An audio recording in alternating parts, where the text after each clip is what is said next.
I call to order the October 1st, 2024 City of Columbiana Council meeting. I would like to start with saying that we're continuing a great tradition here in that we have our student representatives from Columbiana High School who have offered to represent the school here at our meeting and learn a little bit about public business. And so we appreciate them. Last meeting, I introduced Katie Campbell, who's here. And tonight we have Nina Napo, who joined with us. And they'll be leading us in the Pledge of Allegiance to the flag. Before that, I'm going to ask Deanne to give the invocation. Lord, bless those who hold office in the government of our city. Help them to do their work in a spirit of wisdom, kindness, and justice, and to use their authority to serve our citizens faithfully. In your name we pray. Amen. Amen.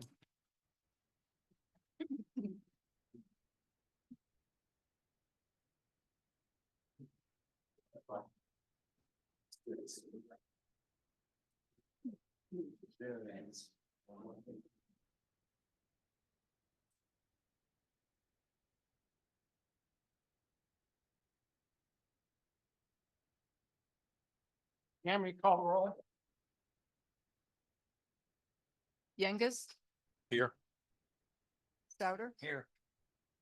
DiTilio, Here. Liston, Here. Graham, Banner, Here. Noel, Here. Willard, Here.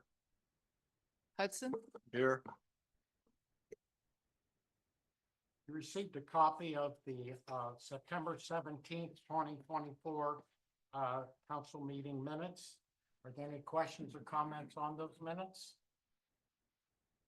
Hearing none, they'll be accepted as submitted. I have no readings of communication tonight, and but we have reports of commissions and board. You received a copy of the Tax Incentive Review Council PIRC meeting minutes of September 9th, 2024. And you also received a copy of the Park, Recreation, and Cemetery Board meeting minutes of September 23rd, 2024. Are there any questions or comments on those two sets of minutes? Hearing none, they will be accepted as submitted.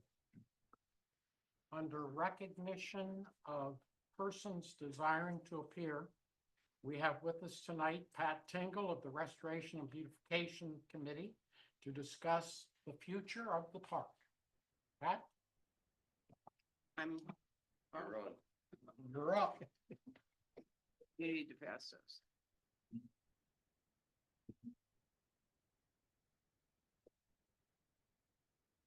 I'll give him a minute to pass these out because you need to Alright. follow along. Oh, that's Do I fine. have to have this right in front of me? Well, you don't.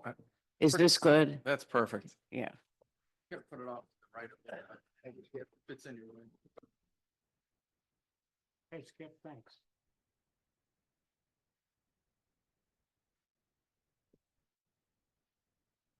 Mhm.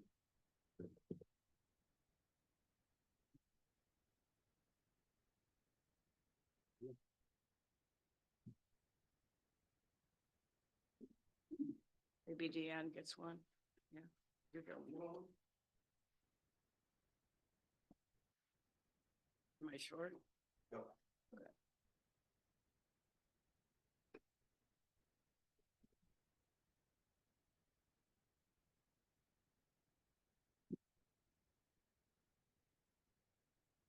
I'm going to follow the pages of the packet that I gave you, but I want to preempt it by saying it's been a while since we dedicated the park. It's been a couple of years. And things have moved along. Some things have moved well. Some things have problems, as is always the case. But I wanted to bring everybody up to date on where we are, and more particularly where I am as a donator to the park and where we're going in the future. I would also mention that the members of the Restoration Beautification Committee are all here tonight. And I'm happy to have them here to support me. We're missing one important person. We lost Vaughn Musser. She moved to Massachusetts, and we regret losing her because she was with me from the very beginning on everything, and she was invaluable. I always said everybody on the committee was valuable, believe me. But the two that I relied on the most were Vaughn Musser and Tucker Cope. So I want to talk tonight about the park and where we're going from here, because I've kind of reached an impasse. First of all, I thought I would recap what was contributed to the park and look at it from the perspective of how it changed the park. How much different is the park from what it was before we did all this? So I've just kind of jotted down all the contributions I made, and I'm not really anxious to put them out in the public, but I think the only way people will understand how important what I'm doing tonight is to realize how much I've put into it.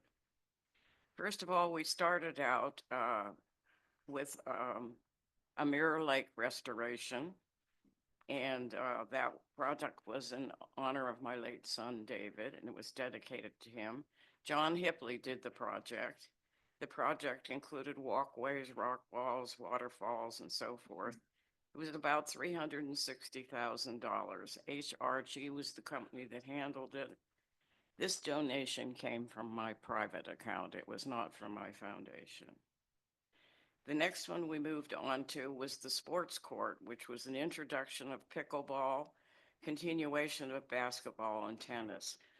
Donna Becker and I did quite a bit of fundraising for that, and we did raise about $40,000 or $50,000 for those particular courts. That was funded through my foundation at a level of $300,000. The pavilions project was an interesting one because when Cindy Tyler from Terra Design saw the pavilion, she was fascinated with the fact that we had them 1, 2, 3, and 4. After all these years, they didn't have a name, and she was fascinated that we couldn't have thought of a name in all those years for them. So, and when I chose that as the the third thing I wanted to do, she accused me of picking the lowest hanging fruit because it was the easiest one and the least expensive of all the things that she was proposing. But it was important in that she and her colleague recognized that each one of the pavilions had a history and it had a landscape of its own, and it was obvious that you could name the pavilions after the landscape feature that was there. So Mirror Lake was obvious. Okay. Twin Oaks was actually the first pavilion built, and it actually does have 2 sections to it that you can rent, but it also has 2 oaks. Okay. The most interesting one for me was the Spruce Tunnel. Now, this was pavilion number 3, and all the years that I went to reunions at that park, I never noticed that there were 2 rows of spruce trees that formed a tunnel that went right adjacent to that pavilion. The purpose being to prevent balls from the softball and baseball field from coming over into the pavilion. And it's an unusual name, but when you go out sometime, look at the Spruce Tunnel Pavilion, because it really is a spruce tunnel. And it was interesting.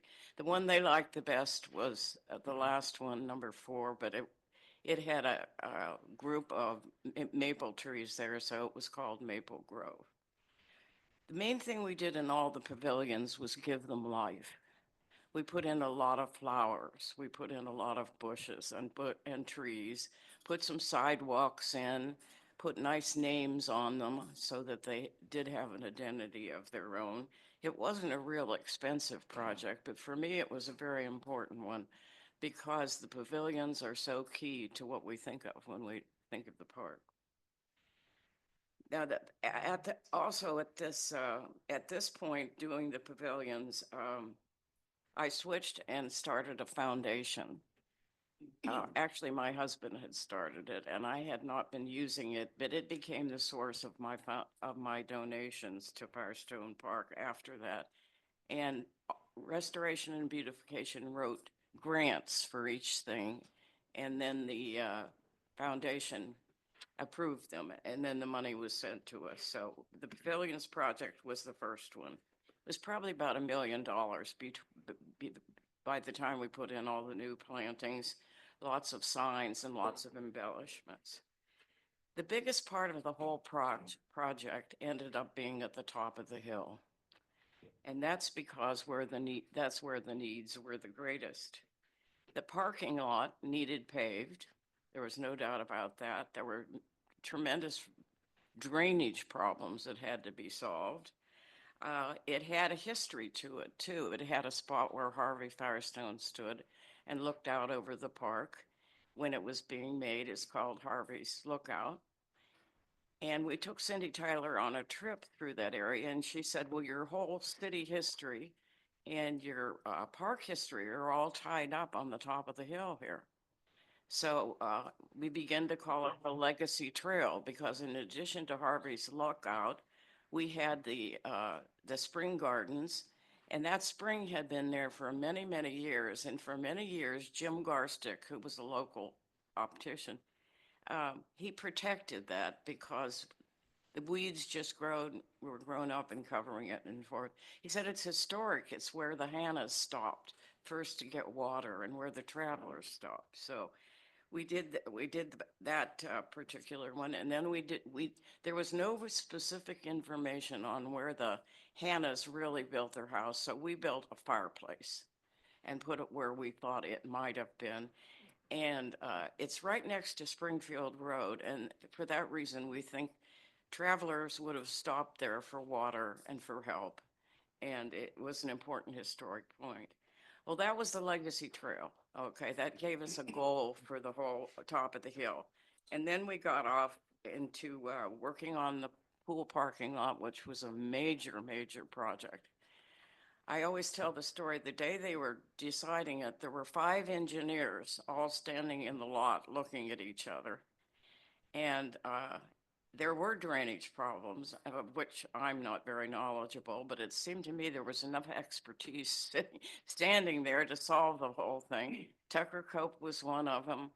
The city's representative was there. We had Jim Feith from HRG. We had a couple other guys whose names would be familiar to you. But the big thing about the parking lot was how to make it attractive. Okay, and Cindy had the idea of the bioswales. When we actually solved, we think, the drainage problem and got it going, instead of putting in flower beds, she put in bioswales in which we planted native trees and plants and so forth, so that when Harvey Firestone looked out from his lookout, he did not see a blacktop. He saw trees and flowers and bushes. And so I thought it was a brilliant idea. The parking lot we called the $1 million parking lot because it was $1 million. Okay. The city paid a good portion of that. I paid what they did not pay. The rest of the area, if you turn the page, it was Terra Design from Pittsburgh that was doing all the creating and so forth. And on the next page, I mentioned all the things I've just talked about. The big expense at the top of the hill was that we had to reconfigure the arrival area coming to the pool. So we actually redid the roadway coming up there and had it lead over to the new parking lot. And we also built a brick wall there that was the entrance to the Legacy Trail. There was, at that point, an interest in Ida Bell Firestone because we were thinking about the history and so forth and reading as much about it as we could. I became kind of interested in the fact that she was very accomplished in music and gardening, and Harvey got all the glory because, of course, he made a lot of money and he was an icon in our country's industry. So we came up with the idea of Ida Bell's Gathering Place. We didn't know what else to call it except a gathering place. And it was $1 million building, and it was intended to be a learning place, a place where people could come and have small groups and learn about gardening, learn about music and so forth. And I don't know if many of you have been out there this year, but R&B has, not R&B, but Firestone Park Cultural and Custodial Committee. okay, we have a new committee, and that's its name. We sponsored six concerts this year. In fact, we just had the last one at the high school Sunday, and it was the Texas Tenors. We had a wonderful crowd, and we were going to have it at the park, but it rained all day, so we had to move there. The high school was very generous in having us, so. Any rate, we went ahead and did that, and we have had 5 or 6 workshops this year related to gardening. So that's our intention, is to carry on the legacy of Ida Bell Firestone by doing those things. Some other things that we did at that point is the outside of the pool house was painted and it got a new roof. Tucker Cope did that, and I personally paid him for that project because he was president of R&B at that point, and I was a trustee, and I could not ask for money from my foundation under those circumstances. So that was the exterior, $325,000. I did contribute to the dog park significantly. I did pay Jim Feith $22,000 for doing the design for the new playground because I think those people needed that kind of support. And finally, I was the primary donor in the new football stadium, which was named for my uncle, the original Columbiana Clipper, the Sonny Fisher. As I look back on it, I did not start out to do the whole park. I really didn't. I started out to do something for my son. And once I got going on it, Vaughn said I got inspired. The more I fixed, the more I liked it. The better it looked, the happier I was. And I was blessed with the resources to do it. So we just kept going. And according to my foundation, I put $10 million in it. Probably more than that because I haven't kept track of some of the rest of it.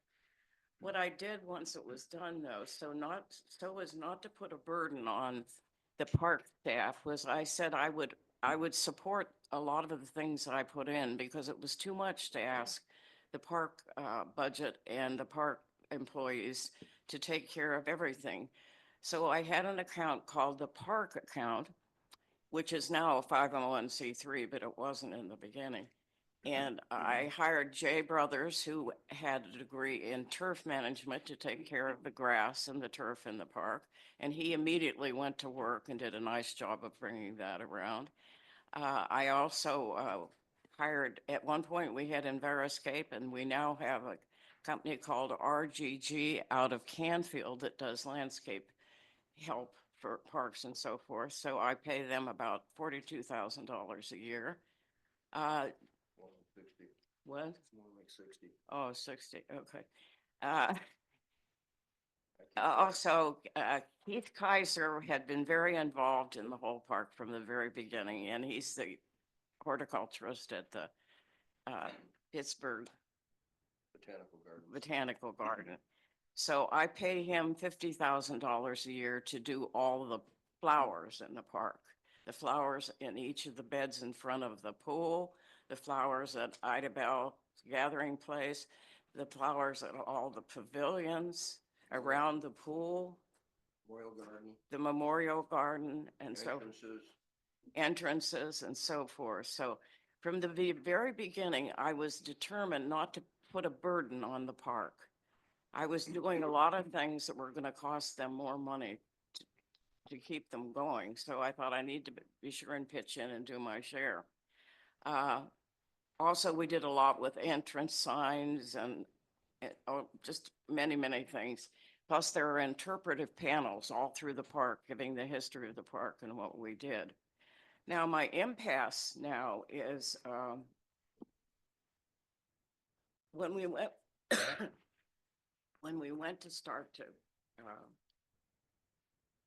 get the park in order this spring. This was the third year. And a lot of the plants and the bushes and the trees that Cindy Tyler had put in were mature enough now that they needed a lot of attention. They needed pruned, they needed cut back. And I want to mention to you that when she was presenting all this to council, she said to everyone, you know, you're going to have an arboretum here when I'm done. Well, we do have an arboretum. We have $750,000 worth of wholesale plants and bushes and so forth. And they all need attention, okay? That I had not anticipated, okay? So thinking, who could we get to do it? Well, first of all, our Enviroscapes didn't have the people to do it. And then we changed to RGG, and they did not seem to have any people qualified to do the pruning and the special attention that these plants need, trees and bushes and everything. So I called the two people that I knew that knew how to handle an arboretum were Keith Kaiser from the Botanical Gardens and Skip McCullough from Meadowbrook in Lisbon, because he had done my property for years. So Skip took two men, one who had some skills and a young man who was just learning the trade, and they spent 41 days Over 310 man hours. going through the park, pruning, looking for plants that died out that needed replaced, fixing trees that needed taken care of, and so forth. It was a monumental job, and it made me realize I had not taken that into account when I was originally planning this. I thought if I have a landscape service to do the beds and so forth, it'll be all right. And I already had Keith Kaiser from the Botanical Gardens. How much better can it get, you know? So I was kind of taken back by that. And then when I found out how many plants there were and how much care they needed, I came up with the ideas that I have on the next page. And these are ideas and suggestions. We generated over 19 truckloads of brush. It was a massive project, it really was. Okay, we do not have an employee that can handle that.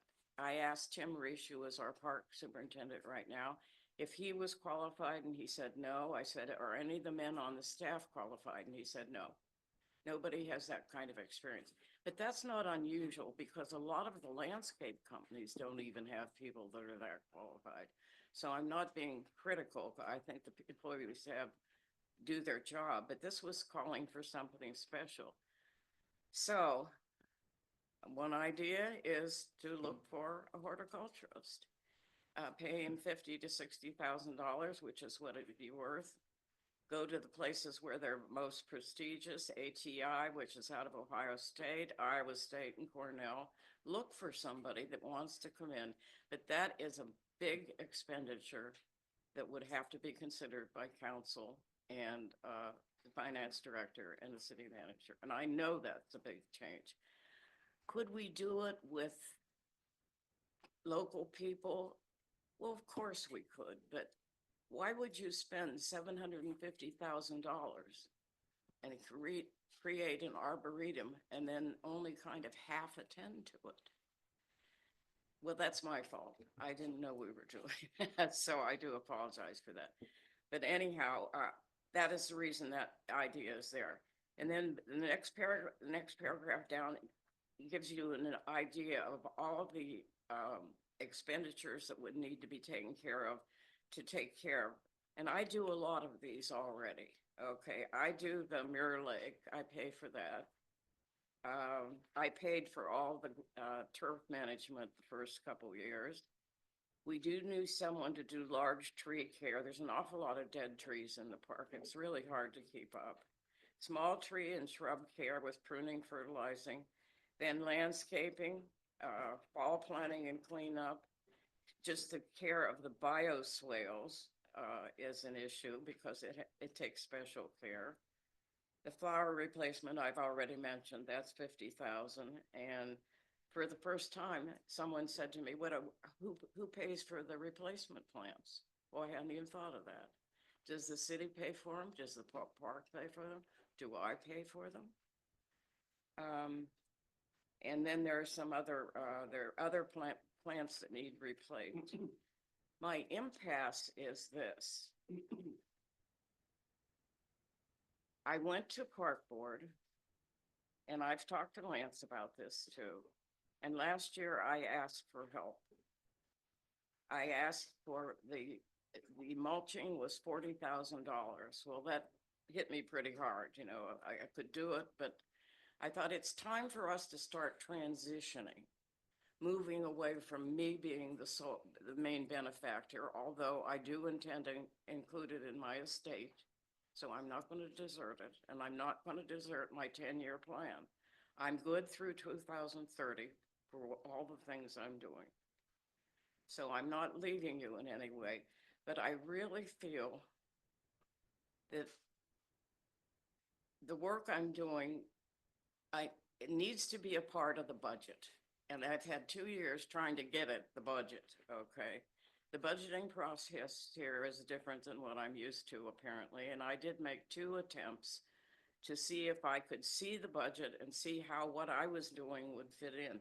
For instance, I paid one man, was it $8,000 for mowing? And I think I was helping the park a lot because they needed that extra help. So I felt like I've helped the park lots of ways, but now I want them to start taking over some of the stuff.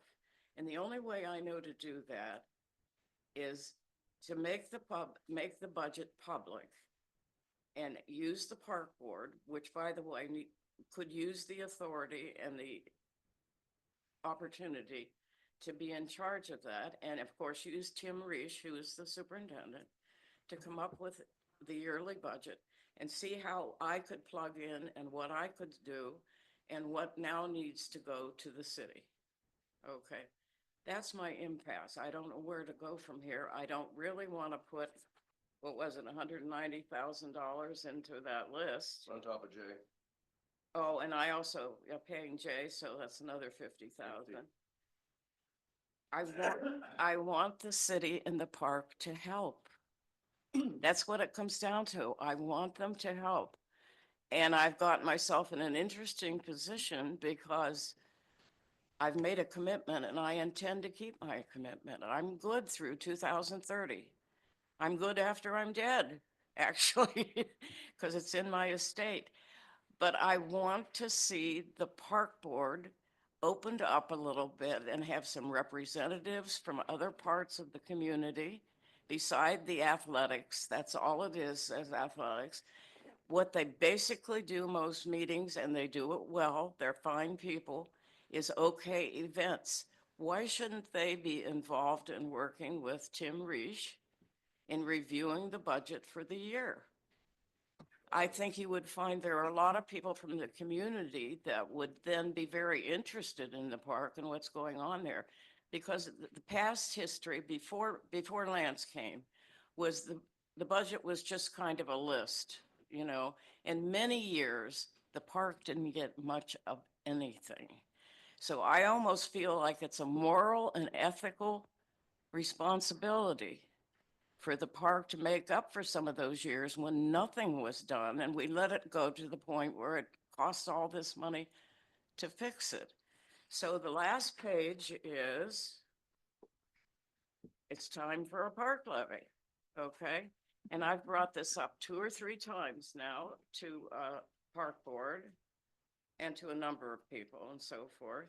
And nobody wants to do it, and I understand why, because people don't like to be taxed. Park levies have a hard time passing everywhere. I'm well aware of that. But I think right now the park is enjoying such wonderful popularity, and people are so proud of it, that it might pass this year, especially if we get specific about what it's going to cover.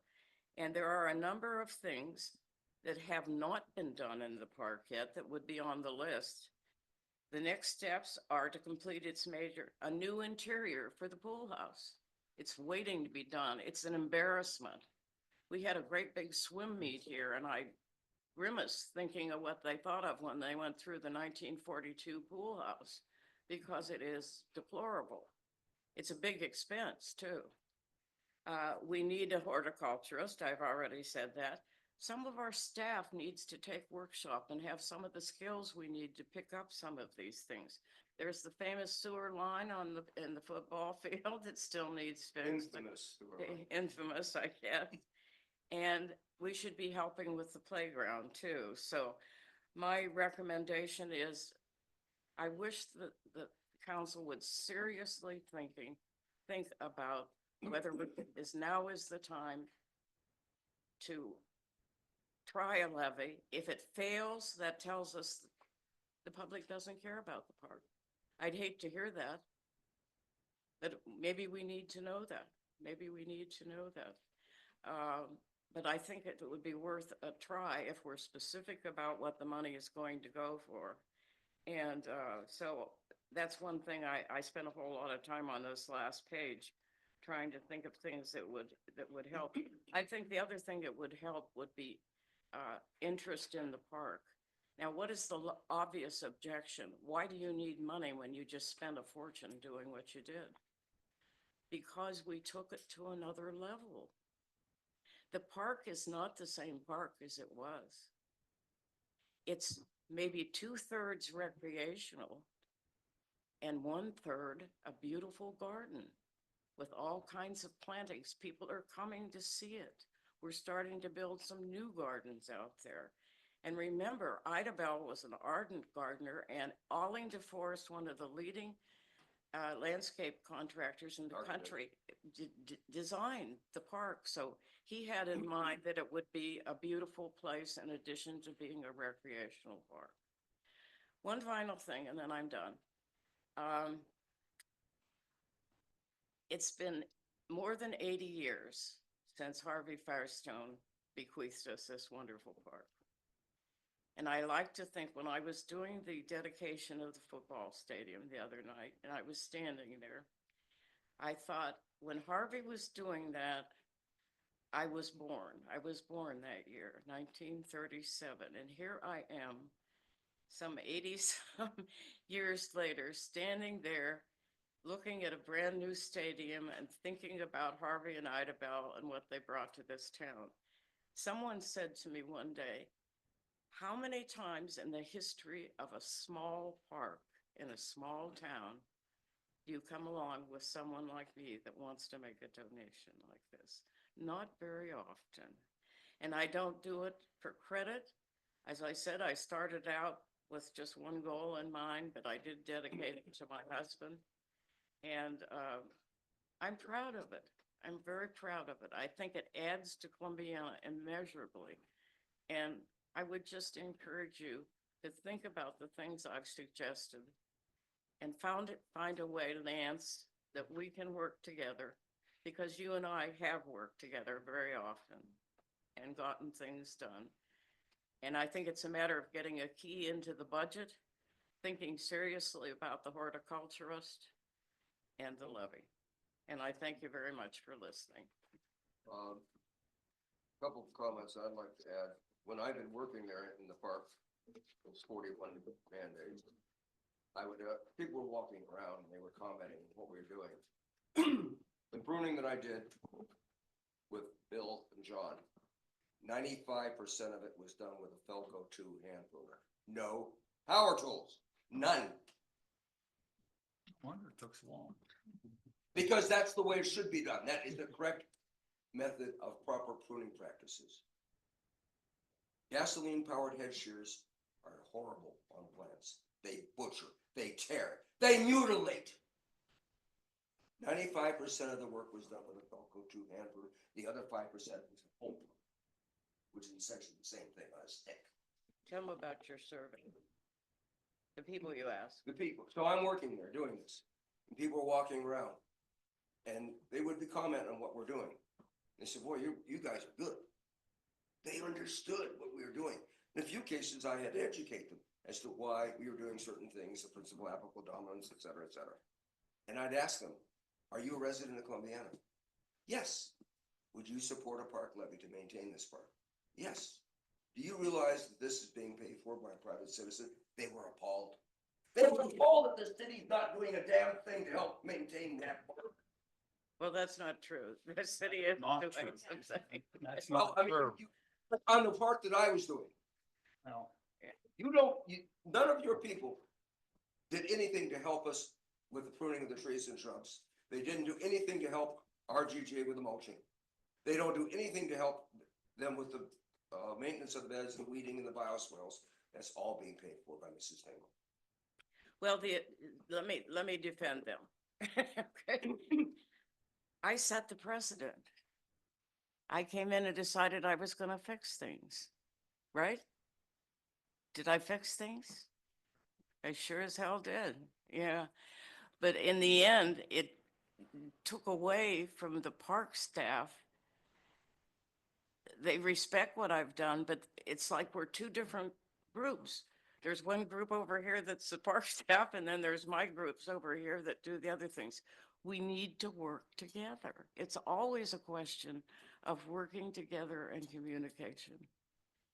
Because the people there could learn a lot of things and have pride in the park and so forth. So I'm not, and I am not the least bit critical of Tim Reich. I think he's done his job. He's done a lot of great things trying to get started, but the job that he was hired for was practically impossible to do. There was so much to it. So whatever. I appreciate your support and your listening. If you have any questions, you're fine. Anybody have any questions? Mrs. Tingle? What you presented is pretty concise. So I can't hear you. I said, what you presented is pretty concise. There's Thank you. a lot of data here, yeah. One of the other things that, on the last page, you notice that we're recommending that the, council, park board, city administration start thinking, instead of being firefighters, putting out fires each year at the park, think ahead. Do a 3-5-year plan as to what needs done down the road.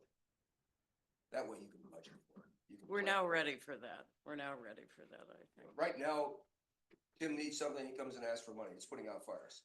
It's not thinking ahead.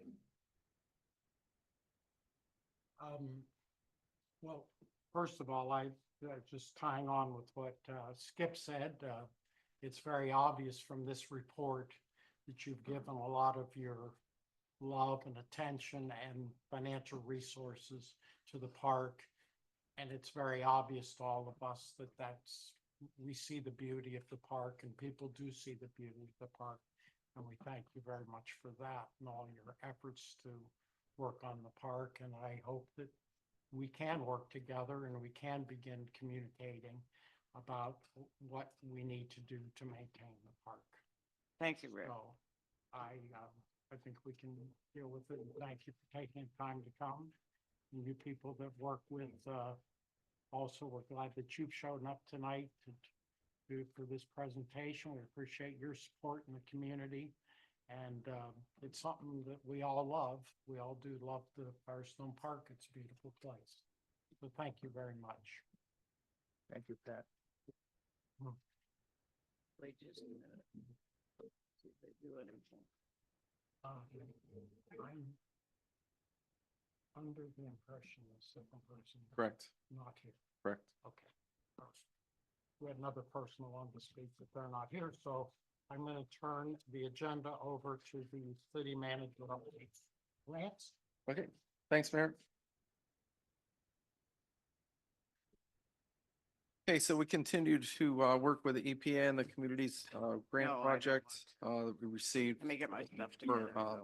Lakefront Lift Station. The ODOT projects are going well. Well, if you've been under the underpass lately, but it's really nice, getting a lot of compliments for that. Hallelujah. Yeah, we thank the city staff and you know, for working with them and making it a successful project. And we thank ODOT for everything that they've done for us. I mean, really done a lot in our city just this fiscal year. So we got the sidewalk project that's almost done. All we need is the man bridge that's gonna come soon. And the paving project, as I said, Lisbon Street is pretty much done. We just have to button up a few things. And then the final coat on Fairfield School Road is done too. So looks really good.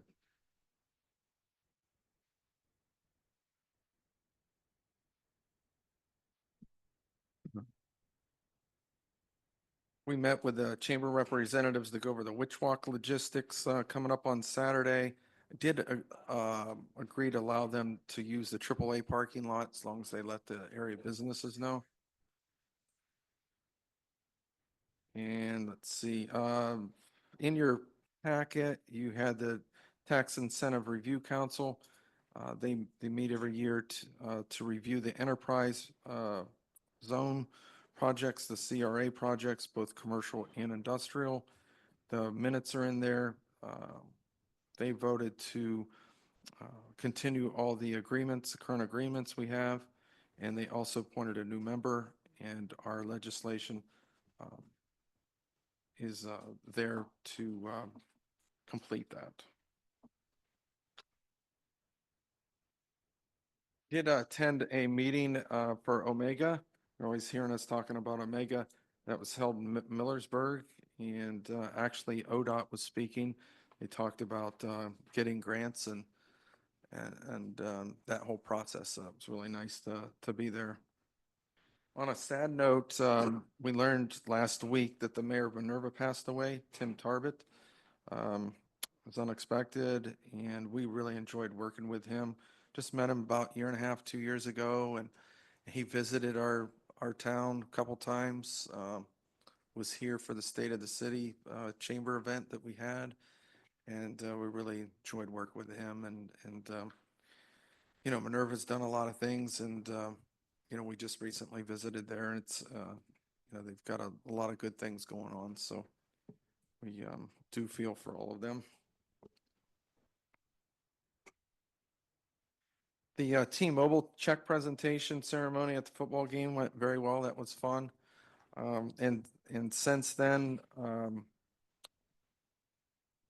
we're actually Bryce just met with school to promote the Saturday Night Lights grant.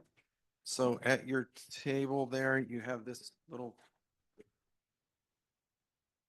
handout here. It talks about tagging your Instagram page. So if you go there and follow those directions, you'll actually be qualified to win Apple AirPods to do that. So the idea is to really get this out there and try to do all those tags on Instagram, and that will better our chances of becoming one of the finalists. So encourage you to do all that.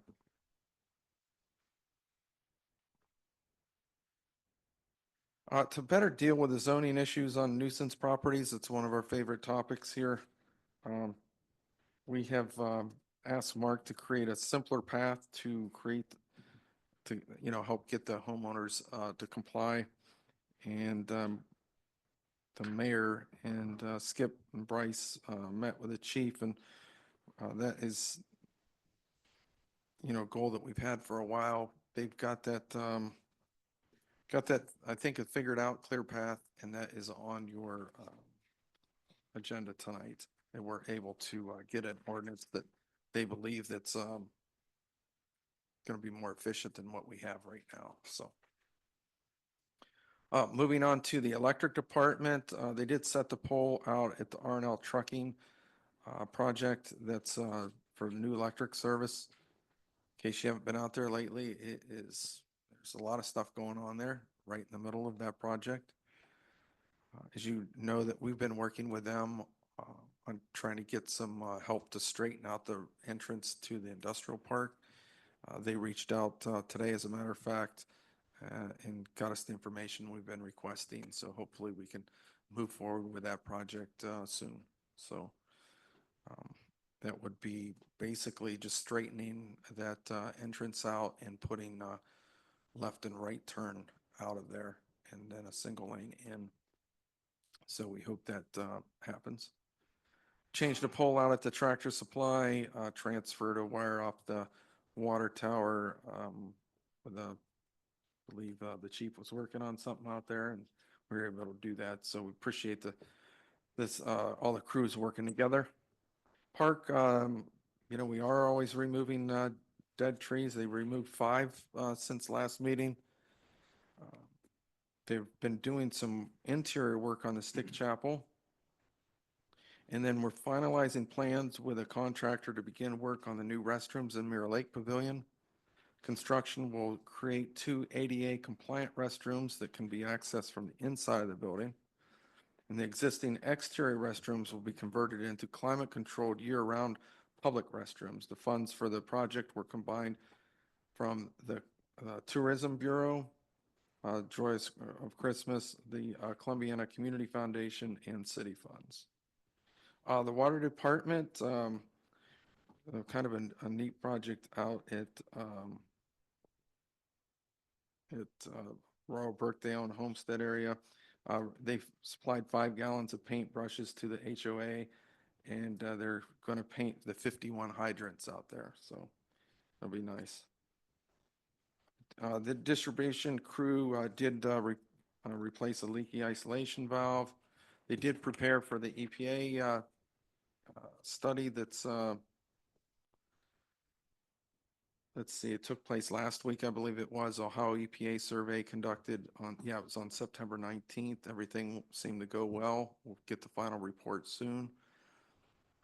They also began, the crews began turning the Weststone valves, which makes 2 weeks. Will take 2 weeks to complete, but that'll make us compliant for 2 years in a row on exercising all those valves that they have. And it's not something that you just go over there and turn off and on like you would at home. It's a pretty intensive process that it takes to exercise valves. Street department, they patched water cuts with 8 tons of hot mix.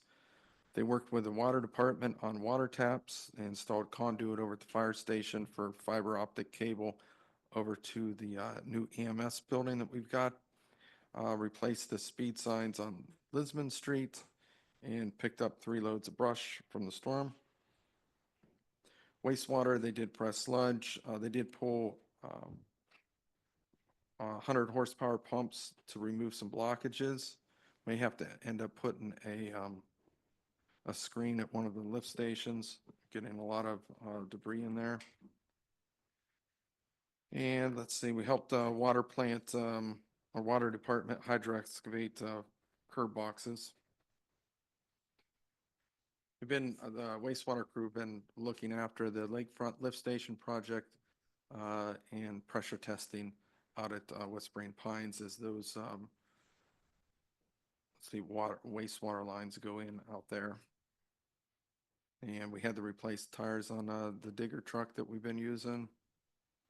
And that completes my report, Mayor. Thank you. I just want to say, first of all, that just to kind of add to what you said, this project with T-Mobile could potentially really be big, and we appreciate Bryce Minor writing the original grant for the $50,000 when they get to do the project up at the uptown. It's going to be really fun to work with the entrepreneurship class as we put that project into implementation. But this project here that we have the information on has to be turned over to the school. The school has to get this grant. The next grant would go to the high school, and we're glad to have 2 student representatives here. Bryce has been working with the administration out at the high school, Jeff Jackson, the principal, and they're trying to get this project funded. Folks, we're talking about up to $2 million, and we have a major stadium renovation project going on. And if we could get the lights redone out at the stadium, I don't know how the light system is at the football field. Anybody know when we put those lights up?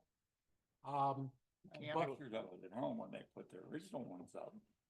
Is that right? The candles are dimming. The can, but it's very important that people try to fill out these forms.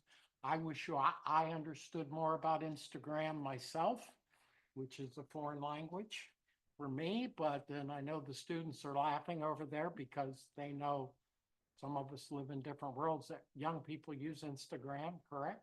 That's where it used to, but this is a big project and could potentially bring a lot of money into the school district. The rest of this money goes directly to the school. That's where the money goes. So I want to make that very clear. And we're glad and willing to do as much as we can to support the project. So I just wanted to add that. Yeah, I did have a quick question on this. Yeah, go I ahead. noticed that there are yard signs. Does anyone know where to get those? I see them out to school every once in a while, or I see them at the school. I just never.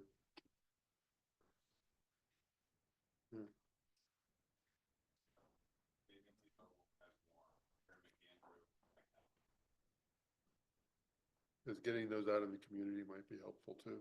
There's only 9 more days. Yeah, that's what I was wondering. The social media posts with the tags. So, Pepper tag, the T-Mobile tag, and then 2 hashtags for sweepstakes and FN5GL. So you gotta post pictures with those tags in it. And we only have to October 10th, so everyone needs to get posting. That's what we're trying to say. We somehow need to communicate that to the community. It's very important to take this next step. So I'm counting on you girls to go back and work with the schools. Tell them we want to get that thing done, because it's very important. I wish I understood that more. I heard you talking and posting and a lot of stuff. Okay, any other questions for Lance on his manager's report? You all received a copy of the October 1st, 2024 bill list. Are there any questions or comments on the bill list?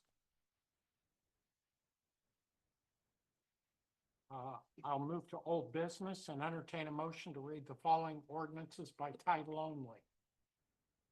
So moved. Second. Motion second. Yami, call the roll.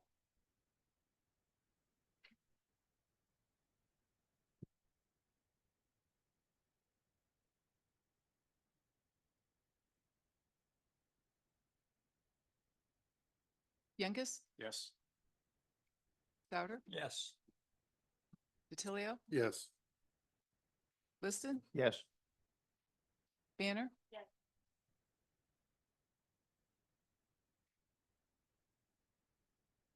Ordinance number 24-0-3259, second reading. An ordinance vacating a portion of an unnamed alley. So moved. Second. Motion second. Any questions on the motion? Yami, call the roll. Souter, Yes. DiTilio, Yes. Liston, Yes. Banner, Yes. Youngus, Yes. Ordinance number 24-0-3260, second reading. An ordinance establishing rates for the Columbiana Cemetery and repealing any ordinances, resolutions, or parts thereof to the extent of any conflict herewith.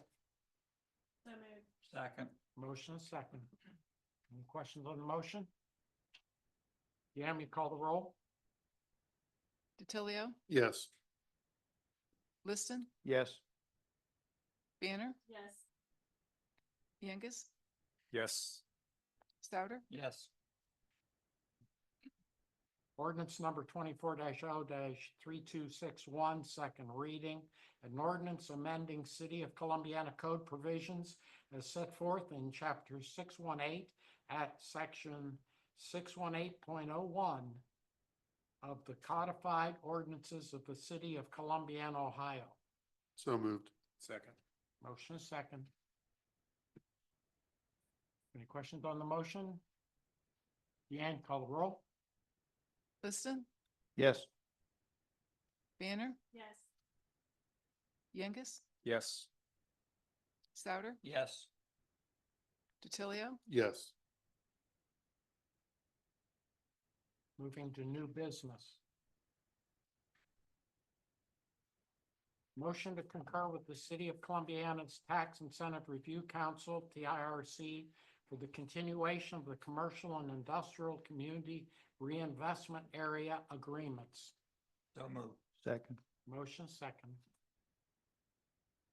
Yami, call the roll? Banner, Yes. Youngus, Yes. Souter, Yes. DiTilio, Yes. Liston, Yes.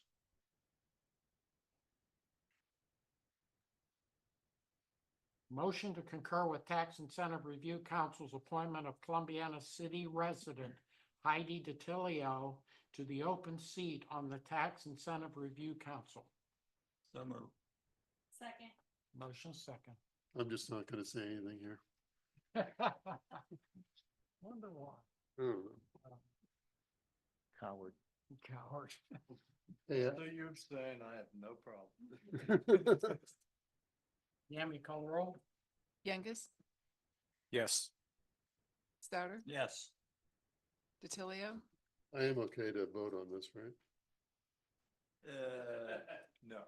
Abstain. Abstain. Liston, Yes.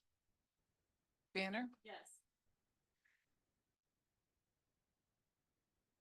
Okay, ordinance number 24-0-3262, first reading.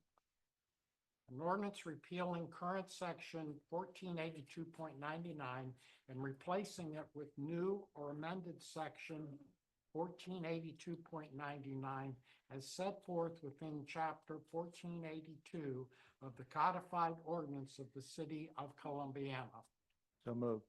Second.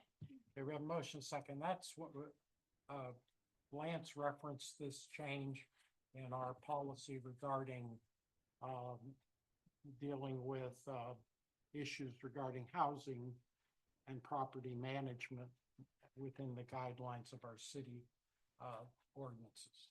So that's what that's about. Any other questions on the motion? I'll admit I've read this 4 or 5 times now and I still don't quite understand what it says, but. Here's the difference. Yeah, well, We Yeah. have Mark my moment. 1482, 99 is the penalty section. So basically included within the penalty section was, the idea of charging someone with a first degree misdemeanor for a housing code violation.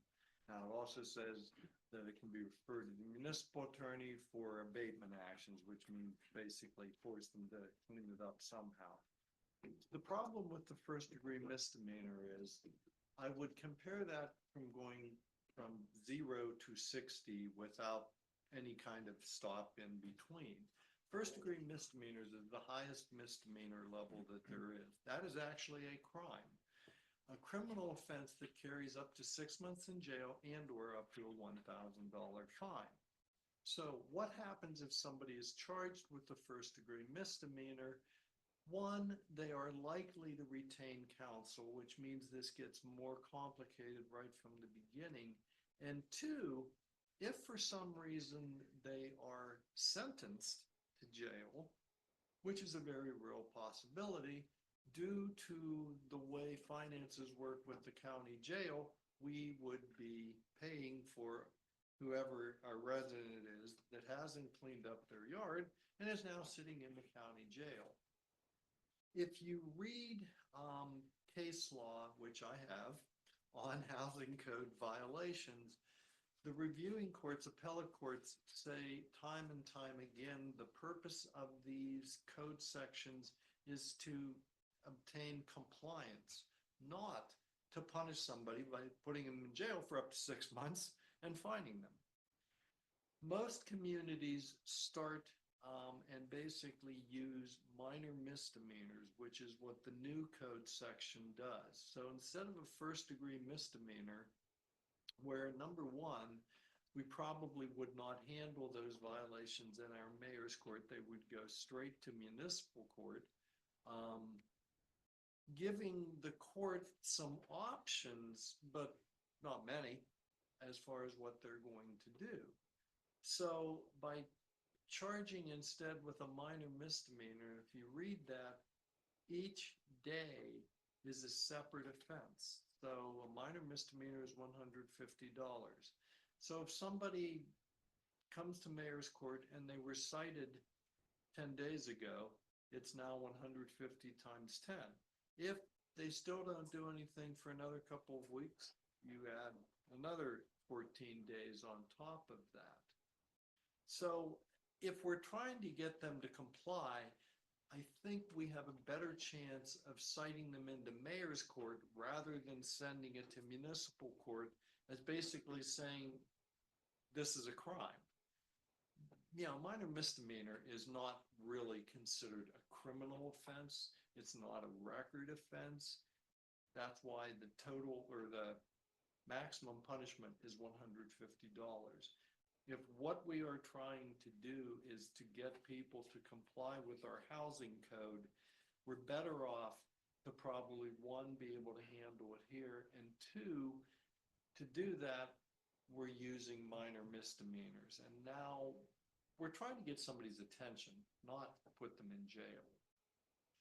If a person who has violated our housing code on one occasion does it again at the same property, which is the likelihood, now it becomes a 4th-degree misdemeanor. Now they are eligible for a jail sentence of up to 30 days and a fine still only $250. But again, the idea is we want them to comply. We're not trying to send them to jail, which also costs us money because we'll pay for it. So it makes more sense to me, and I examined a lot of our neighboring communities. Nobody has a 1st-degree misdemeanor that I checked. So that's the whole reason. The rest of the code section reads the exact same as it did. Makes sense now. Thank you. Thanks, Mark. I think that did clarify it a lot. We are very blessed to live in a community that keeps our property owners, most of our property owners do real well with keeping their homes well kept. And if somebody, doesn't want to comply, we're going to have to nudge them a little bit to try to get them to do something to clean up their property. And so this is, we feel, a more equitable, fair, and reasonable way to deal with those cases. Any other questions on that? Okay, we have a motion second. Deanne, will you call the roll? Souter, Yes. DiTilio, Yes. Liston, Yes. Banner, Yes. Youngus, Yes.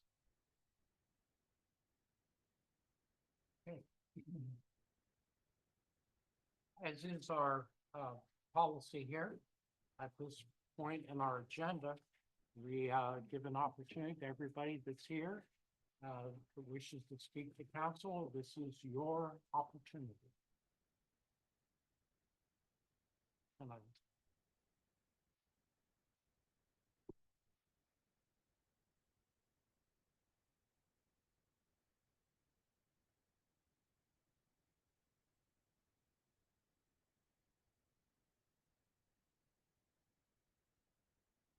Rob, you're very with us tonight. Hello, how's everybody doing? Hey, Rob.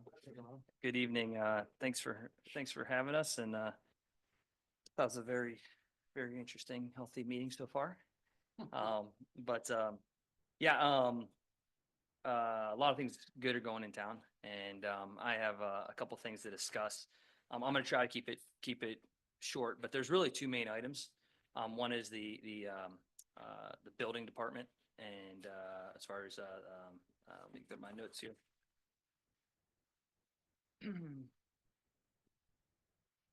One is basically looking at how we handle the inspection process. And so I've been at this since 2004 here with approvals and whatnot. So about 20 is actually 20th year, which is kind of cool.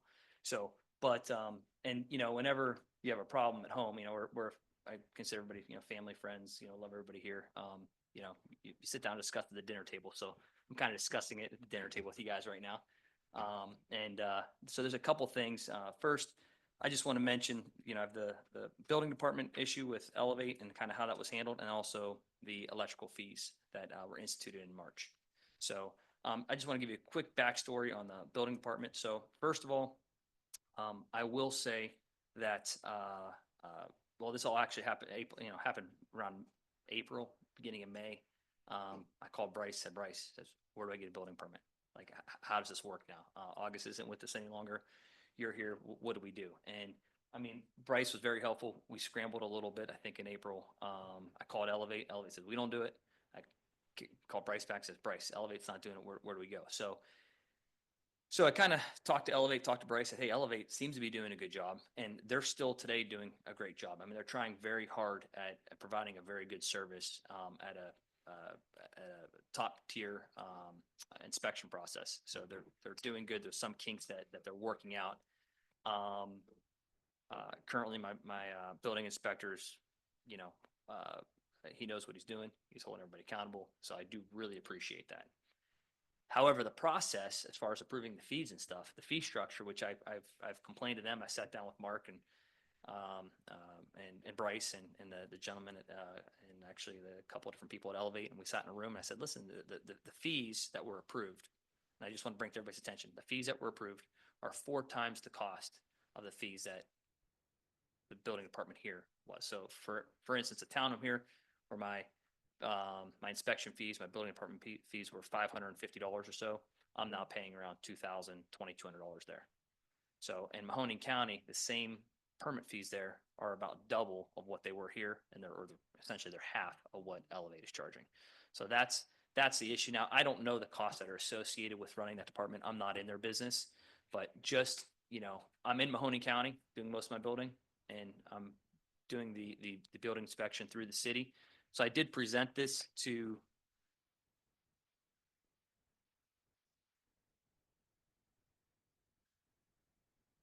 I'm going to do this by memory because I haven't seen this in a few months, but I want to say roughly $550 was our building fee.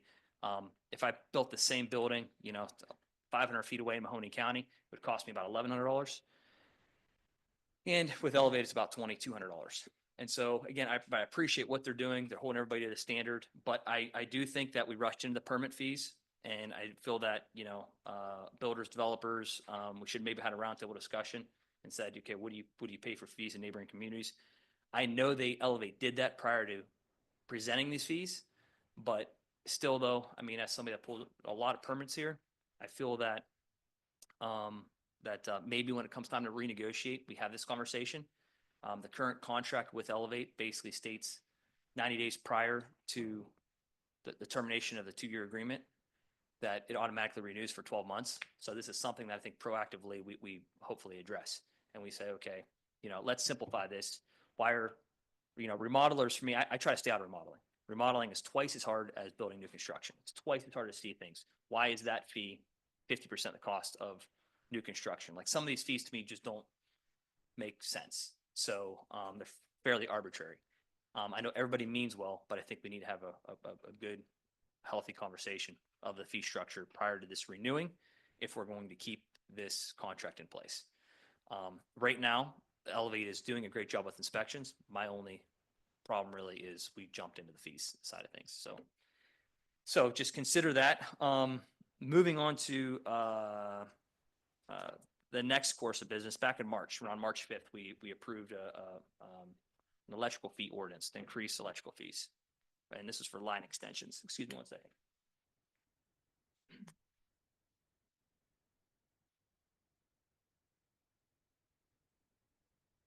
The line extension agreement or ordinance was exactly that, line extensions. So when I sat down with Lance and asked about this ordinance, it was explained to me about the cost, and Richard, you know, who runs the department, was explaining to me the cost of the need for this ordinance, and that it was more of a Band-Aid. We had to do something. Essentially, was said we had to do something to prevent the ongoing loss of the electric departments receiving for transformers and for some extension costs that were, you know, the cost of goods, and we could have a conversation right now, but the cost of goods are extremely high. And there's other things that are extremely high as well. So looking at this, in this ordinance that was approved on March 5th, 2 things. One is, again, wish there was a little bit of discussion ahead of time, being that, you know, that we have developers and builders that are putting in millions of dollars. And, you know, we signed up for millions of dollar developments, yes, but we signed up underneath certain assumptions. And this was not one of them. So we have things already in place, the wheels were already turning, and this was kind of thrown at us. There was no notice saying, hey, in 6 months, we're gonna have some additional fees, or next year, we're gonna have some additional fees, or these are the fees of 2025. We're giving you some notice. There was no notice. So that's one. Even though that wasn't given, I was not really brought up to speed on this until September. So there was 6 months went by when nobody sent me a text, phone call, email, nothing telling us those new fees. And I entered into 4 new construction contracts in Old Saybrook. And, and obviously we're building in Lakefront. So it wasn't fair for me to, go back to my homeowners that were under contract and say, hey, you have to cough up another $2,500 because there's additional fees. It's not what we do, number one, so I was a little bit disheartened that we waited 6 months to notify the builders and developers of this. But with that said, the more I really read this ordinance and really dove into this, and I want to talk to Mark about this specifically today, and I figured I was going to call each and every one of you and have a discussion, but really, this ordinance was driven by the cost of new installations. It talks throughout this whole thing about that develop and that city before any extension payments must be made and different things. It's talking about things that have not yet occurred. So I don't believe that this ordinance was intended for permits that were pulling on lots that were already developed. So for instance, Old Saybrook, we put them in about 20 years ago. I was pulling a permit fee, and at the bottom was the $2,500 fee for building residential, for getting a residential line extension. But that transformer has been there for 25 years. And, that extension was already, that agreement that when I met with the city 20 years ago about the cost of electricity and everything else was already made. And we dug the ditches, we put the services in, we put the transformers in, we were done. We had a separate agreement where we actually provided all of with the city at that time, we provided all of the water taps in Old Saybrook because the city didn't have the manpower to do it that year. And they were supposed to reimburse us $400 per tap, which the city's honored doing that. No interest, it was just $400 per tap per year. That was our agreement. We had agreements in place during that development time. To throw, a fee at us 20 years later of something that was already done. Number one, it's very difficult because I can't just pass this through to the homeowner. Number two, there were no extraordinary costs that are associated with the line extension Old Saybrook. Those have been completed. And three, this ordinance only talks about actually under the section 1 here, it says item A, single-family housing that single-family housing developers and builders that develop a plat, more than one lot will make a one-time flat fee payment of $2,500. It's talking about that develop. It's not talking about something that is already developed. And then in the same, underneath the same section, it says basically it just says the city before any extensions must receive payment for the extensions. So again, it's talking about extensions that are going to be made, not that have already been made. So in my opinion, I'm here to discuss this, is that I don't believe this ordinance was intended to be on existing lots that have transformers. I mean, that's I guess the first question. Does anybody know when this was passed? Are you getting charged a fee now for these? We're getting charged a fee on the building permit for lots that have been completed and been developed in years past. So you're saying if you dig a basement, you put a house on that lot, that our utility department has nothing to do other than tie it into the transformer? That is correct. So, and again, there may be just some misunderstanding here because this agreement was for line extensions only, or the ordinance, I'm sorry. So I just want to be clear on, and then that's part 2 to the equation. I'd like to discuss how I would handle line extensions because I know this was a Band-Aid and there's, I think, a better way of handling line extensions, and we could discuss that in a second. But just this first subject, existing lots, I don't know if it's a misunderstanding or back in March when this was approved, and again, I feel the arbitrary numbers, 1,500, 2,500, 5,000, because listen, I could have one transformer. I could have 8 units on that transformer. So it's super cheap to put a 25 kVA transformer in for 8 units that are super efficient. But yet, like on my house, You know, I live on 17 acres. It would take two transformers to get back to me. Do you know what I mean? And I need 400 amp servers. So now I have 200 KVAs to get back to me. So it's a completely, to charge me $2,500 wouldn't be fair. And then to charge somebody that's putting 2 3-plexes in, you know, Kevin Price, less, you know, I'm using him as an example, high density, or if he gets 4 3-plexes on one transformer, you know, and I'm getting 2 for one house and we're both getting charged the same fees, that's not necessarily fair to him, or, you know, same with somebody building a house off site. So I guess specifically though, before we get into that, existing developments that were already done, I don't think apply to this ordinance. And I just want to be clear before I have a conversation with Bryce, then it goes to Lance, then it goes to Mark, and then we have a meeting and we talk around. Because ultimately, they sort of, you know, point the finger back to council, say, council's in charge. Let's talk to council about it. And so I feel that, you know, let's just come here and talk about it. I don't think it was the intent to look at individual lots throughout town. And because the fee went from $250 to $2,500 with no notice. And this was held as an emergency. And so, you know, actually, let's not just say, it doesn't say emergency on here, but it was brought through very quickly. So It needed to be brought very quickly. We had not put in a major development in over 20 years. These fees were implemented 25, 30 years ago, $250. You can't buy anything for $250.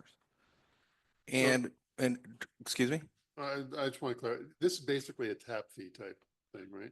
this is line extension. We'll talk about line extension. We'll talk about it 2 separate ways. Okay. First of all, so lakefront, for example, there's no electric out there right now.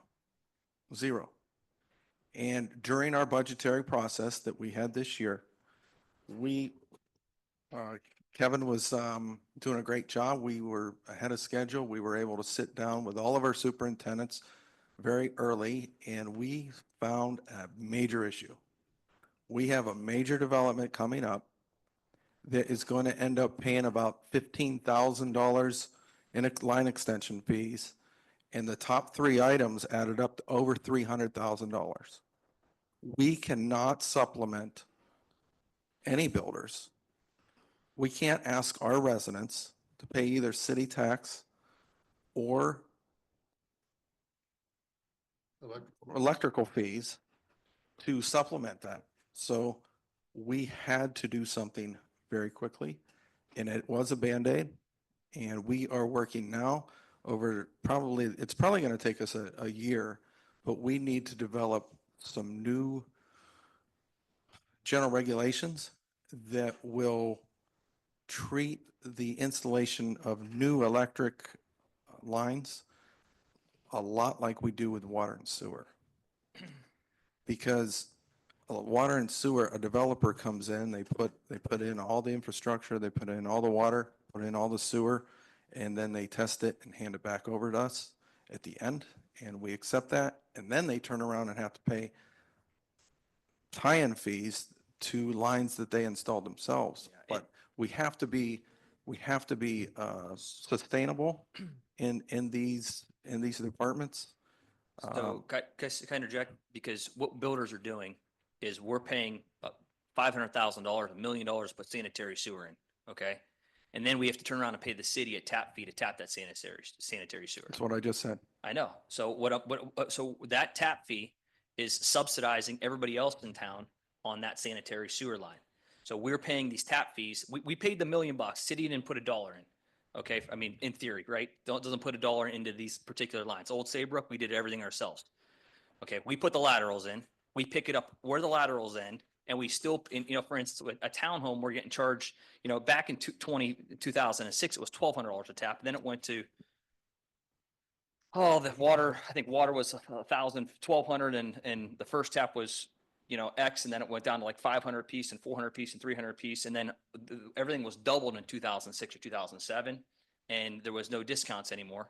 So my point is Old Saybrook, we do everything. We put the laterals in, we walk over, we dig it up, we grab a hold of the lateral, we bring it into the house. City never touches it, and we still pay the tap for it. We still pay the $2,500 to tap it, or $2,100 to tap it. And I don't think that's right, but we're subsidizing everybody else in town. You know, we don't want to, no, you know, and again, so if we're doing things to be fair, you know, if the builder goes in and does all that and pays for I don't think there should be a tap fee, number one. You know, maybe there's some paperwork fee, maybe there's a permit fee or whatever, but there's no cost associated with the city to do anything except for proving the plans. So that's on the sewer. On the water line, it's a little bit different. On the water line, we run the water line in, okay? We run our main in, and then the city then comes in, digs a water line up, runs it across the street and puts a water box. Okay, so that's their portion when you pay the tap fee. That's their portion. So sometimes the city does it ahead of time because it's a lot cheaper to do it ahead of time than to bore the street and do it after the fact. But the 20 some $100 that is associated, 200 bucks for the water tap, that's associated with, you know, boring the street, digging a pit, boring the street, digging a pit over here, grabbing it, and putting a water box in. That's what that $200 essentially what I was told was supposed to go for. But sewer, they don't do anything. Okay, so there's a big difference there. As far as electric goes, again, if you're being very efficient, you're building a very efficient development. If I was the developer and I put the electric in, and I have one transformer here servicing 4 homes or 8 homes or whatever servicing, that's a very, you know, homes are efficient, the design's efficient. That's one, you know what I mean? One fee doesn't blanket, you know, it doesn't, one price, one $2,500 price doesn't blanket the cost for these 4 homes to use it, where I have, you know, I build off site on 11 acres or 10 acres, I'm still paying the same fee to get my electric service there. So I think there needs to be a little bit of leeway here, or something added that allows, you know, a project to go in and look at the total infrastructure. And if the builder's willing to pay for the cost, there is no fees. Like there shouldn't, you know, if I was to pay for electric costs for underground, we dig it, we get it all ready for the electric department. If we dig it and we put it in, you know, there's other contracts like in Mahoney County where you put the water in, and then anybody that taps that water, you get reimbursed. You get reimbursed that extension. So, like, for instance, I just put water line in. I put a water line in down South Avenue. Now, anybody that wants to put an insurance office in, anybody that wants to tap that water line in the process, it's sitting there, it's open, ready for them to tap. It's not under my control, it's under a city easement. The city, you know, the city could tap that line. In Mahoney County, you would basically have, you know, if I run a $100,000 extension in of a sewer water line, I could fill out the proper paperwork and receive reimbursement from anybody that taps that line, depending on what was approved at the time. Okay, So, okay. What we're having, what I'm having a problem with is trying to understand the process. And here's my point. You said earlier that you met with Mark, you met with Lance, you met with Bryce. Okay, normally what happens in our kind of structure of policymaking, which is the ordinance, is what we approve. Normally they do research for us, and then they make recommendations. And once an ordinance comes before us, then someone can speak to the ordinance. And we're in, your discussion now is kind of getting us into operational discussion, which is way beyond, I think, our scope for tonight. okay. Well, And what I'm wondering is, would you agree to meet with these people and, you know, maybe make some sort of a recommendation that, you know, it sounds like you want to change the ordinance, or we need to change the ordinance. first thing, like my first question, before we get off the discussion of how we should handle line extensions and the right way to do it, is this doesn't apply to, this ordinance does not apply legally to any existing developments. Well, we would need time to look at that. You're asking us to consider something that happened months ago. No, And the language, we could definitely take it under consideration. okay, You know, Yeah, but we want the matter to be discussed. It's the format When I- and our inability to be able to comprehend and discuss without having. let me clarify what I just said to Ms. Banner is that when I say legally, I don't mean it's illegal. I mean that the way it's written applies to only line extensions and not to existing communities. So that's what I want you to look at as we adjourn here. And I need clarification on that, because that presents additional problems if it does, but, So normally, Rob, it's better just kind of procedurally. Maybe you didn't have time to do this at this point, but if you can give us some of this information in advance. Mhm. That way we have a chance to do a little bit of research and get some input. Because right now, like Amanda said, we don't have that language in front of us. We don't have anything to really work off of. So we can't really discuss it because we don't even know what we're talking about. I mean- I try not to be funny there, but we don't know what we're talking about. Okay, So- I'll send you some information. I will, put it on the agenda for a council meeting and I'll send you everything ahead of time, what I just handed out there. I'll send that out. I'll also send this out to you, but if to me it was important because I'm paying or, getting billed for permits and I don't agree with the cost of them. And for me to continue my operation here, and have business as usual, like I gotta, I don't want to be behind on stuff and I felt that it was better That's to your talk about it today than it You was. also deal with Ohio Edison, don't you? How's their fee structures? I'll supply it to you next time. Okay, Yeah, I'll supply it to you next time, so I have actual information. Okay. But I do know that it's for anybody that was used to paying a $250 fee to get slapped with a 10 full $2,500 fee and not have any notice on it. They're gonna have, they're gonna take issue with it, whether Ohio Edison's 2,500 or not. It's they're gonna take issue with it. So, and I do think that, I do think this needs to be addressed. I know we want to keep Columbia as a place to keep business moving forward. We have a lot of good things, but when permitting went up 4 times, fourfold, and when this goes up tenfold, there's issues here and they need to be addressed because developers like me, when we decide to put our next project in, right now we're looking to the east right now to put more streets in. It's very difficult to make these decisions and move forward when, I'm frustrated because we're putting our hard-earned dollars back into the community to infrastructure. And I feel like, there needs some transparency here that their fees are going up or, there's just no planning. Somebody mentioned, 1 year, 2, 1 year, 3 year, 5 year plan or whatever. If there's an emergency situation, electric department, it was bad planning because the electric department was behind. I think we can agree that maybe this should have been addressed some years ago. It wasn't. And what basically, I'm going off of what's in Lance's manager's report is Arrowhead Park specifically. And I don't know about the $2,500 fee for existing stuff. I don't know anything about that, whether we're calling that some kind of a tap fee or whatever. But the numbers that we were looking at is we were looking at $306,000 of our cost for Arrowhead Park, and we were going to recover with the $250 fee, $15,000. How much? Hold on, I'm not done yet. Even with the $2,500 fee, we're only recovering $175,000. Yeah, but how So much? we're still subsidizing you $130,000. But you're receiving, 200. you're receiving an electric rate though, on top of that. And I could run the, But the electric rate is the same thing everyone's paying. but a portion of that goes back to help infrastructure and help the cost.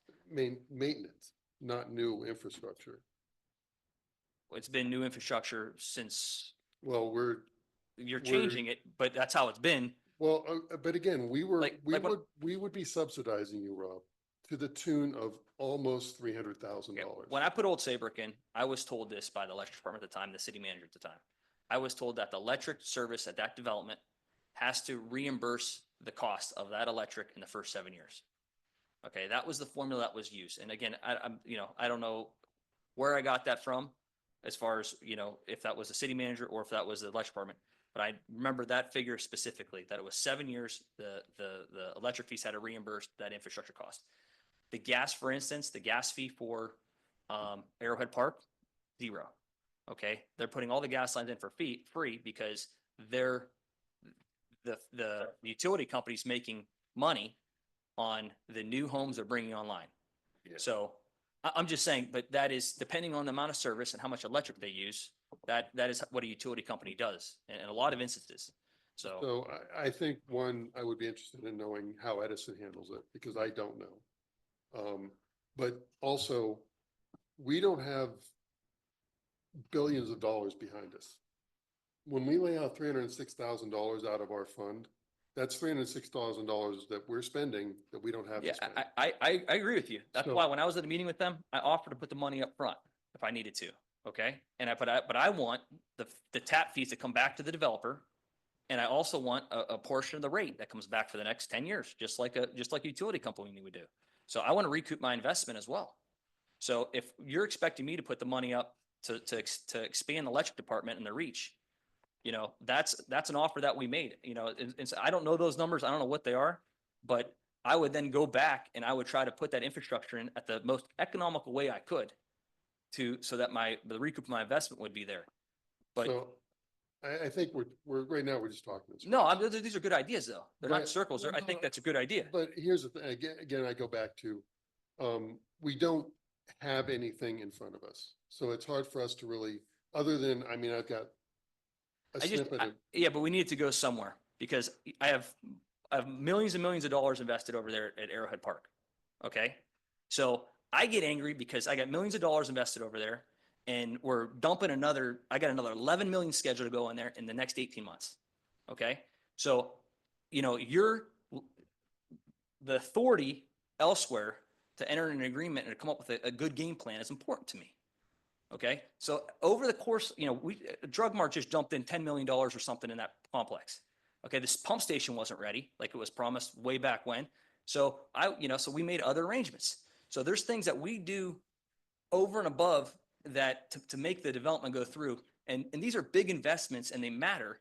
And, the speed of these decisions. And again, I think the conversations need to be had quickly and they can't be dragged out a year. I think these things are, I don't know. It's just, it's crucial. And I hope you hear this. It's crucial that I know you're not prepared, but to have the number $300,000 and to have ideas and stuff, they need to be discussed and we need to figure out how to move the electric department forward so that they're not at a loss, that the constituents aren't getting hurt. But, in a lot of instances, decisions are made sometimes that I think hurt the community that aren't realized because of indirect decisions that are made.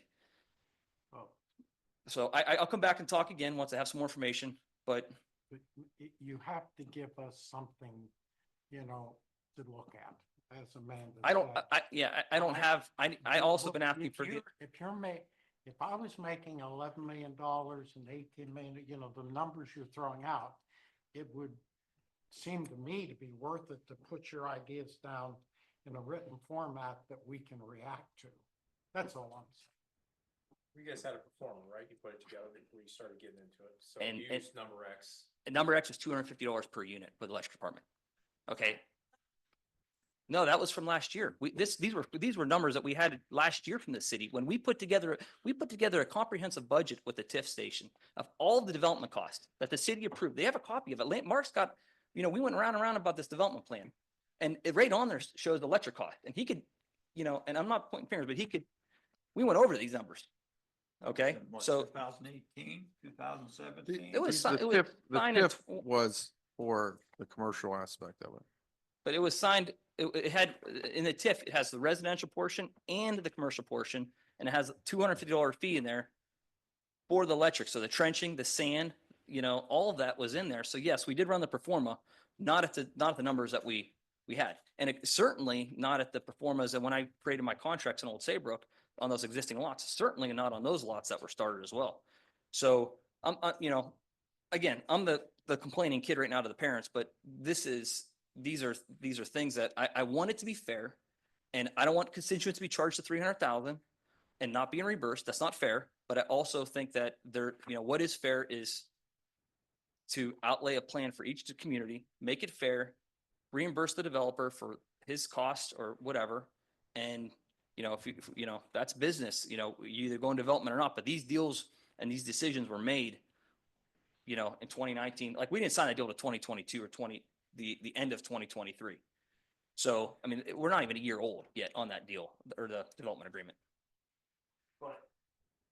And those are my issues, and I'm in there with streets, we're in there millions of dollars deep, which is part of developing. with new costs, which we're gonna figure out one way or the other. But the whole intent, you know, it was really never mentioned until September, I don't know what date it was, but this, 4 weeks ago or 3 weeks ago, that there was increased cost here. September 6th? Okay. And that's all great, but we need something to. Rob, one of the ideas you've mentioned catches my attention, which is, and Lance and I talked about it, the idea of establishing something that's kind of the way we handle water and sewer, which means we don't have our department doing the construction, you do it. It's on your time frame, your schedule, which is kind of, then I think the way water and sewer has been extended in Mahoning County works. Because then you as the developer are basically charging everybody that comes after you that hooks into that line, I'll say. That seems to be something that I think could be workable. I think that would be something council could support because it doesn't look like you're taking money out of any other resident's pockets. But the key is you're getting reimbursed. And I think everybody would agree that's a great idea. The problem is the city only has so much money, period.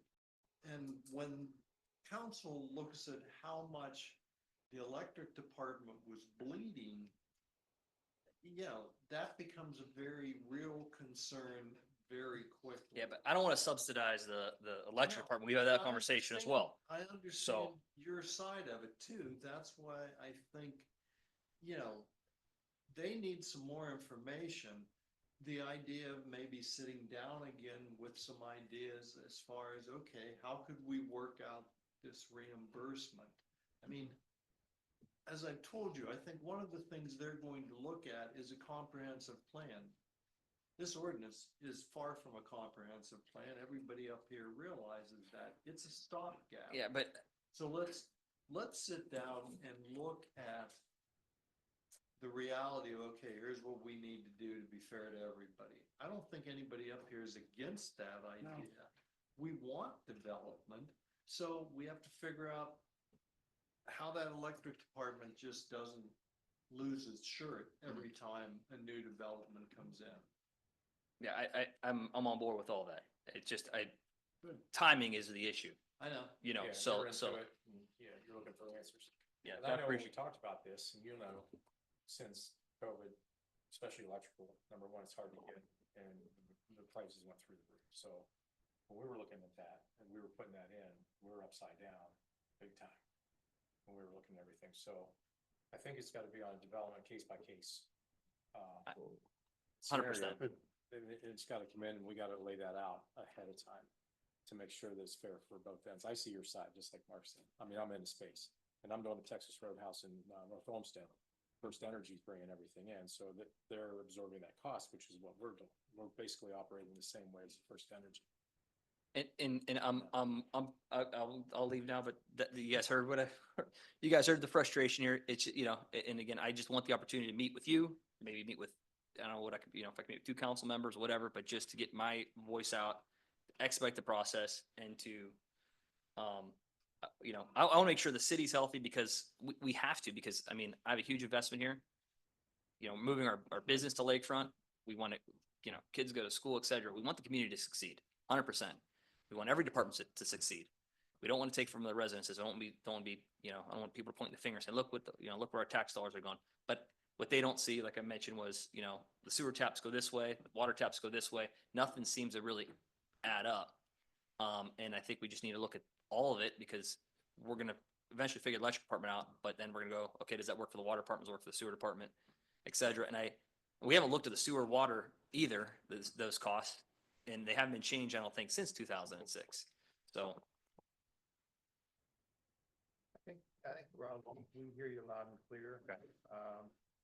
I'm personally confused because I don't understand all the ins and outs. Yeah, I mean, I'll leave it with But you. we need to.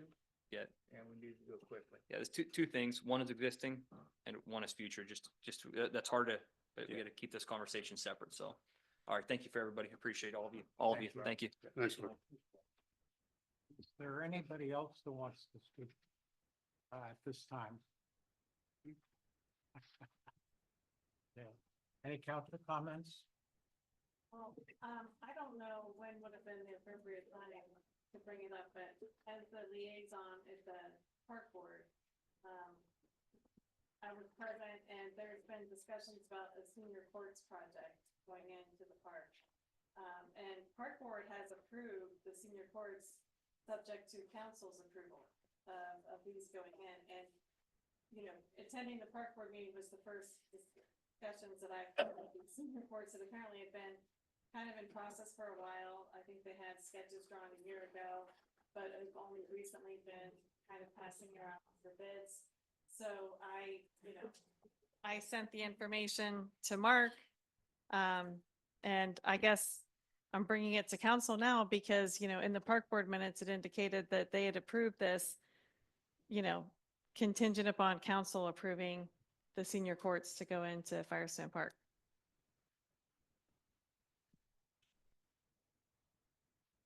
I guess it's coming from R&B. I'd say there was a chart in this thing.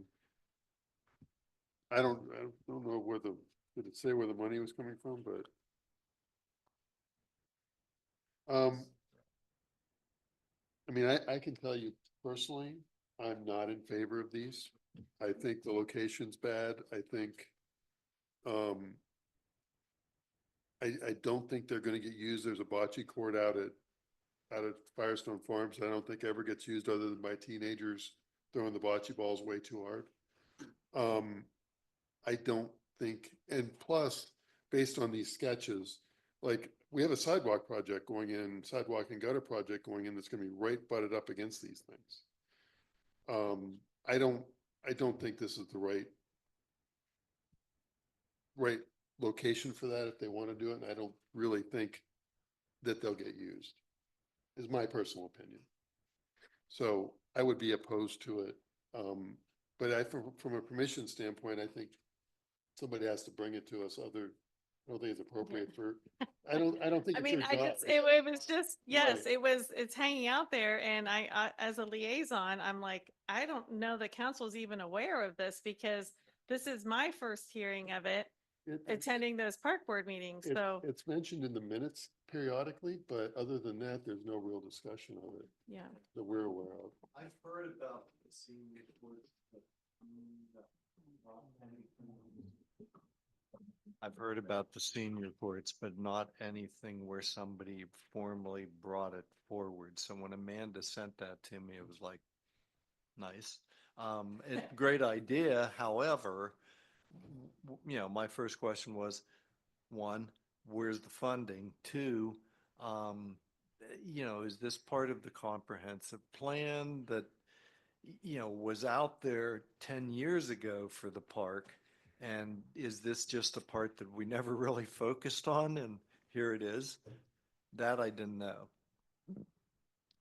A concern that I raised at the park board meeting was similar to the park project itself. There has been a consistent theme from city council from day one as to the cost of maintenance. So this is another thing that's going in, that's going to be another area to maintain. And we have a limited park staff, and we were presented with a whole list of potential costs going forward that are very expensive, that certainly are not factored in to the budget, you know, and the budget is always an open book. I mean, as a city, you know, all of those, that's transparent. So, that was a concern that I raised, as well as, you know, if there's any liability issues. I don't think that's as much of an issue as, you know, I mean, I know there's issues about maintaining the park, and, you know, adding another project like this may raise additional concerns from the rest of council, but that was just, you know, things that I had brought up initially, when I heard about this, so. Just a point of order, we just got the minutes from that meeting Yes, today. yeah, Yeah, they just came out. yeah. Packet to them. I was thinking along the same lines as Dan, only bocce was one of them, but also the shuffleboard. how often would a shuffleboard court to you? You know, I guess I would like to see if they want to put something in like that, I'd like to see a little bit of information on. We went to 6 different parks that had this, and we asked them, does this get used much? And someone's gonna come back and say, this gets used all the time, we need 2 more courts, this never gets used. And I would think that probably bocce ball and the shuffleboard, probably 2 that wouldn't get used very much. I mean, I don't know that they did that study, they may have that information. I don't know. Yeah.